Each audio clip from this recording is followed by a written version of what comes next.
Welcome in everyone to the Larsonland podcast. I'm your host, Sawyer Hill, and as always, I'm joined by my co-host, Dylan Bradshaw.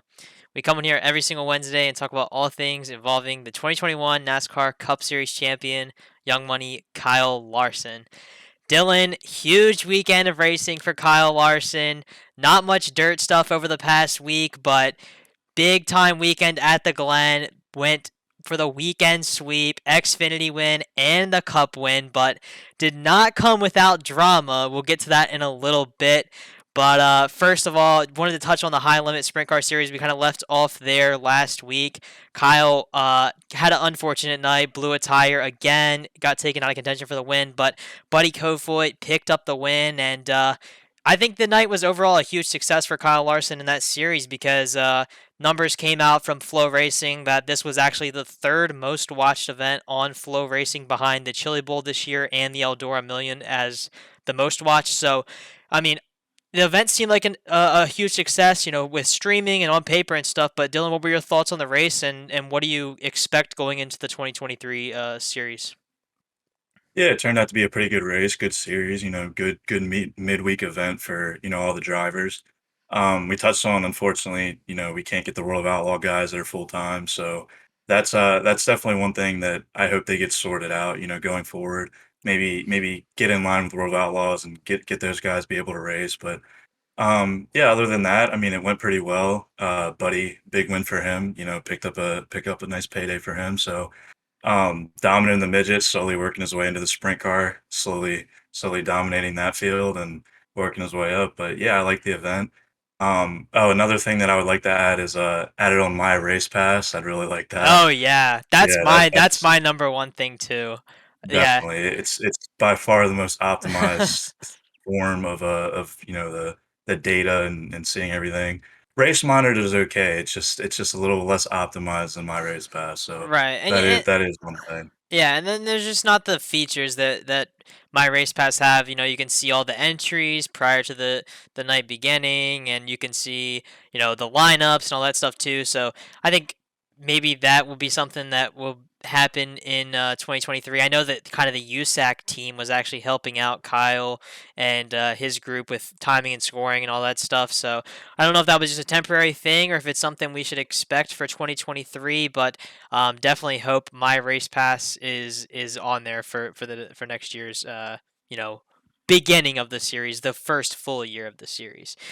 But Dylan, let's get right to it. Let's cut to the chase. Watkins Glen. We'll start off with the Uh, Xfinity race. Get your brooms out, clean sweep the Watkins Glen. The brooms are out. Clean sweep. On Saturday morning, qualified third in the Xfinity car. Seemed to show a lot of speed in that car, but unfortunately, an engine issue forced the team to start from the rear. Obviously, didn't take Kyle Larson that long to charge up through the field. It was really easy to pass and kind of work his way through there. And Dylan, he seemed like he was like a third place car all day. Ty Gibbs and William Byron, they just seemed to be pretty much even. They were like stretching out big time over Kyle, but what were your thoughts? Did you think Kyle was gonna have a chance at all going into the end of that race? I kind of was like, maybe Kyle's gonna, just settle for third, and that's kind of how the approach he took going into the final restart, saying on the radio, "Look, I'm gonna help William win this race."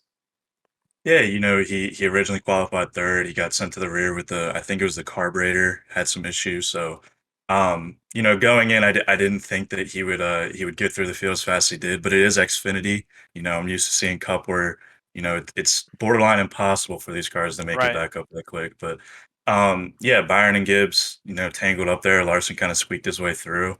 It seems to be a trend in these road courses that it's JRM and Gibbs, specifically the Hendrick drivers that fill in. Same issue at Road America with Gibbs and Larson. But yeah, I mean, we were texting. We didn't think it was really a possibility. It didn't look as fast as Gibbs and Byron.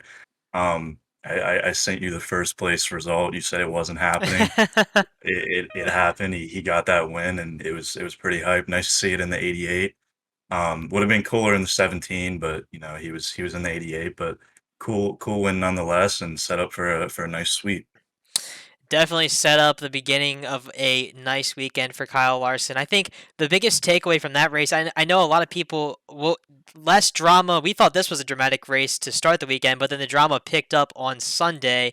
But I think a lot of people were kind of saying, "Oh, this is a Mickey Mouse win for Kyle Larson. This was an easy win. He backed into it Bowman style." But I mean, if you look at how that whole deal played out in the final restart, Kyle Larson really was strategic about how he went about that going into the bus stop. I mean, you know, Byron was on the right side and Gibbs was to the left of him, and really that area is not enough room for cars to be too wide entering that turn. And Kyle Larson kind of filled the space behind William Byron and basically forced Ty Gibbs to make a decision at that point. It was either drive in the turn deep and maybe run into Byron, maybe come out with a lead, or fall back in line behind Larson and basically hand Hendrick slash JRM the win. So I think it was a good move by Kyle, and it set him up for a win, obviously. And going into Sunday, a lot of momentum and confidence for him. Obviously, not winning a race since Auto Club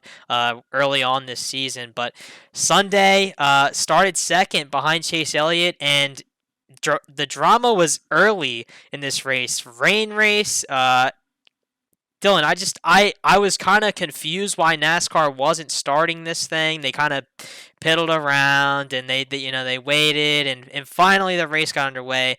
What were your thoughts on the rain deal, and do you think that NASCAR needs to maybe approach the rain races a little bit differently?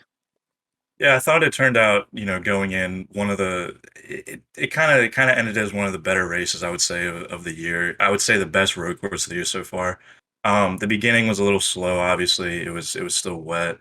And NASCAR had really no idea what they wanted to do.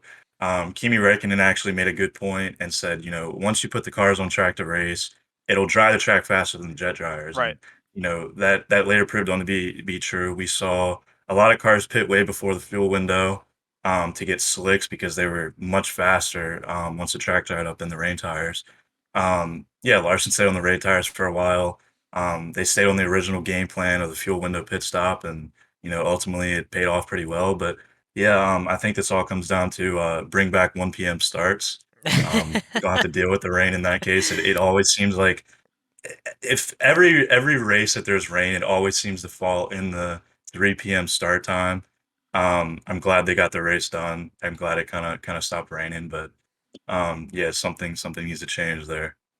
Yeah, I think no matter what time they start the race, it's probably gonna rain. But I mean, literally, I feel like one o'clock start times kind of just sets you up for in a better position overall. It just even if it does rain at 1 o'clock, you have more time to potentially dry the track and get the race in before it gets dark. We talked about it so many times on the podcast here. Just at least the races that don't have lights, all the road courses don't have lights, so it's like those are the ones that really should be a 1 o'clock or a noon start time. So like you said, Hendrick kind of stuck to their guns. They stuck to their strategy going into the race. They kind of decided, look, we're going to do a two-stop strategy for all four cars. They had everybody on that strategy, and it seemed like as the track dried, a lot of other teams, most of the other teams really, I think there might have only been 6 or 7 cars that stayed on the two-stop strategy, but it looked like Hendrick was gonna kind of be in a shaky position in the middle part of this race. They lost a lot of track position, but I think at the end it really did pay off. Kyle was able to charge back through. Chase kind of led the charge with Chase and McDowell. I mean, McDowell and Chase Elliott were kind of the two cars I think early on in the race seemed to be better than Kyle Larson, but McDowell kind of faded a little bit as the race went on.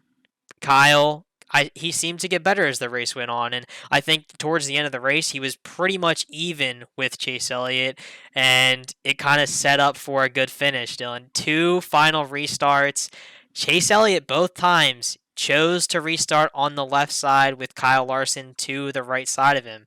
And on the first restart, Chase kind of got away. He stretched out a little bit of a lead, but caution came out, late race caution, and Kyle had a chance.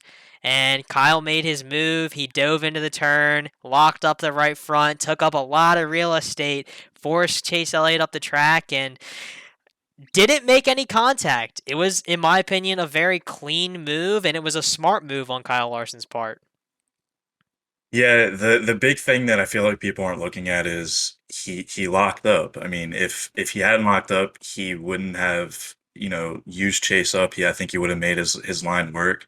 Like you said, Chase's choice to start where he did. I mean, he should have expected the outcome with that. Um, it is what it is. Just like the Xfinity race, I think it was a racing deal. This is just media reporters trying to stir up drama. The thing that's kind of annoying is to me is how Larson, is handling it in interviews. He said he wasn't proud of it. He's kind of saying that like, he's in the wrong, which I don't agree with. I think it was a great clean racing move. Set him up to win the race, needed those playoff points. And I don't think there's any reason why he should have apologized in any of the interviews he took. Everyone compares it to Fontana, and Larson can only get wins at Chase's expense. They're two completely different situations. Fontana was a mistake, whether, it was Larson or Spotter. s- I guess we'll never know, but it was a mistake at the end of the day. Let's not forget Elliott intentionally spun out to draw a caution at Fontana because of the situation. And Larson had to fight back for the win there. Same thing here at the end of the race. Elliott was frustrated. He ran right into the back of Reddick, just complete hothead. um, you know, Chase said in Atlanta he's always going to go for the win, so I don't see the difference here. It seemed to me that it was kind of explained to Larson that just because it's Chase, he's not allowed to race for the win, which is just Yeah, completely insane to me. I mean, just because they're teammates, it doesn't matter. That's out the window. Steve Letarte said it best. They're teammates, but at the end of the day, these guys are race car drivers. So, they're going to do what they can to get the win. And in this right. case, there's really no question to me whether or not it was dirty. It was completely clean. Um, kind of rambling on, but it's just kind of an insane situation to me. We've seen a lot of finishes this year where, guys are getting dumped. I Right. mean, that was one of the cleanest, moves for the lead that we've seen all year. So, yeah, just kind of insane to me. Oh yeah, and I think that's kind of like the theme of this season. It seems like every single week we got these finishes where somebody's running into somebody, or it's not the class or not. I'm not gonna say the classic, but it's not the like normal status quo race where it's just like guy leads most of the race, no late race caution, runs away with it. It's always seems to be a late race caution this year. It always does, and I think that just the nature of that, it sets up stuff like that to happen with like Kyle and Chase. But like you said, I don't think Kyle did anything wrong in this situation. I think he had to apologize a little bit because it is a teammate. I know it's. I think if it was somebody else, I don't think there would be any apologizing for it. I think it would kind of just be a racing move, and that would be the end of the story. But I think with it being Chase, you have to keep good team morale, and there has been points where Chase Elliott's really helped Larson out, and I think Kyle would do the same to help Chase out in certain situations. I think it depends on the scenario. I mean, you think back last year to, I know Chase is oddly referencing Bristol after the race, but you think back to Bristol, the night race last year, where Kyle Larson picked up the win in that red Valvoline car. Chase Elliott kind of helped Kyle get that win with the whole Kevin Harvick situation. So it's not like these guys are at a complete total war with each other. I think that they're on good terms, but when it comes down to it, they both want to win races, and I think we're going to see these two guys, in my opinion, are the favorites for the championship this year. I think Hendrick has a good momentum going into the playoffs, and it's going to be Kyle versus Chase. And I don't know if it's going to get worse than what it was this week at Watkins Glen, but if they are the two that are competing for wins every week, I'm sure there's going to be more contact, and hopefully they can just keep things sorted out there at Hendrick. Yeah, I mean, I don't want to harp on Elliott too much. I feel like a lot of it is, kind of his fan base chiming in. It might not be as much as, towards Elliott, but as far as that goes, I'd have to agree. Brett Griffin, he does the podcast, the Couch Racer podcast. He said on his interview, not only did Elliott choose the wrong lane, he screwed up the restart, choked going from second to fifth. He got out of the car and he didn't even know where the race was next week, which is, that's an obvious sign of frustration. He's obviously mad with how the situation took place, but we saw him over there, kind of voicing his opinion to Jeff Gordon and Rick Hendrick. He seemed pretty pissed off about that. He seemed very sarcastic. in his interview, constantly saying congratulations to Kyle, which, PR move, maybe. I don't know if he was genuine about it. We don't know, but um, yeah, it's just pretty ridiculous to me. Like I said, I don't like how Kyle's the one to apologize. These are two number one guys on the same team. So, for this to happen, I mean, there's going to be a lot of scenarios where they're going to be fighting for the lead. And just because they're teammates, they shouldn't just, not go hard to get the win. Just it shouldn't matter that they're teammates. The race car drivers got to get the win. It was a big spot for Larson heading into the playoffs.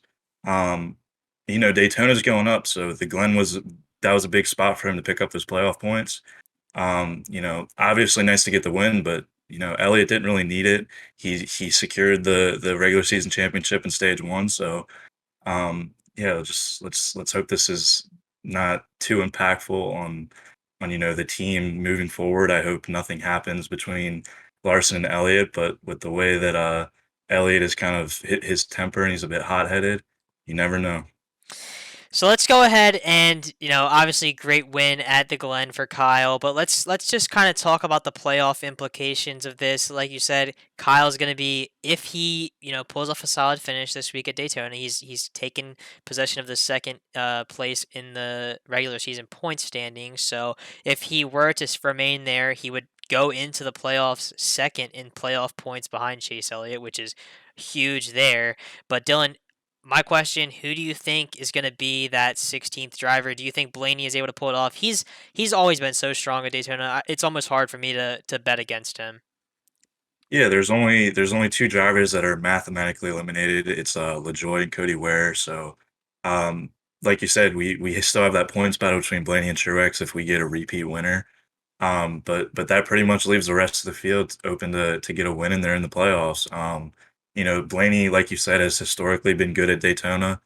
But I feel like we it leaves room for an upset. So my pick to win. I think Chris Buescher could get it done. He's had a lot of speed these past few weeks. We know that the Toyotas and the Fords seem to be the kind of the cars to beat at Daytona. The Chevys always seem to qualify really well, but at the end of the race, it's usually the Toyotas and Fords, battling for the win. But yeah, I'm gonna go Chris Buescher for to pull off the upset win and expose this awful playoff format where Blaney's up there in points and he's gonna miss the playoffs.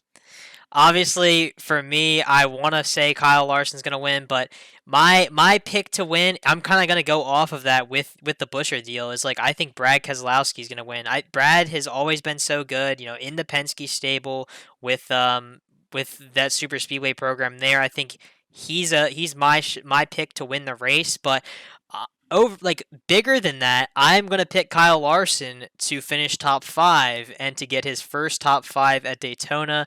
Hopefully, Kyle can pull off the win, but I mean, a top five. His entire career, he's never finished top five at Daytona. Maybe this week will be the week. But last little tidbit. Other racing this week for Kyle Larson. Nothing has been officially announced. We do know that Paul Silva has taken the 57 car back out to California, probably in preparation for Silver Dollar Speedway on Wednesday, September 7th and Thursday, September 8th. Those two nights are confirmed for Kyle Larson to be there at the Silver Dollar Speedway, the track that him and Brad Sweet and Colby Copeland all co-promote there. Going to be a big event that week, but this week maybe we'll see Kyle at Millbridge in the micro on tomorrow or Wednesday night if you're watching this on Wednesday tonight. But other than that, really no racing on the schedule for Kyle. Yeah, seems he's kind of slowing down a little bit on the dirt heading into the playoffs. Kind of got to lock in and get ready for this playoff battle. It's gonna be a hard one in this Cup Series. It's pretty much anyone's game going into it. So, yeah, I like to see as far as dirt goes. I like to see him in the late model a little more. Right. Really like seeing him in the late model. Hasn't raced so much. Um, but yeah, just locking in for the playoffs. Daytona coming up, like you said. No top fives, unfortunately. 16 starts, 7 DNFs, 5 top tens. So hopefully he can get it done here. I mean, I went to the 500 and he seemed to be pretty quick. He always seems to get caught up in some little mess. I think he has the speed, but just as far as avoiding wrecks, that's pretty much his only obstacle, I would say. Absolutely. So pretty much wrapping things up today. That's pretty much all we had for today's show. But huge win this week for Kyle. Congratulations to the 5 team. Congratulations to the 88 team with Junior Motorsports. I know Dale Jr. was very happy to see Kyle Larson in victory lane in his car. So thanks again, everyone, for tuning in and listening to the show. We'll be back again next week to recap all of the racing from Daytona and anything else that Kyle may participate in. If you're watching this on YouTube, please don't forget to like this video and subscribe. And if you're listening on Apple Podcasts, please follow our podcast so you don't miss a thing. Have a great rest of the week, everyone, and enjoy the on track action over the next week. We will see you in the next episode.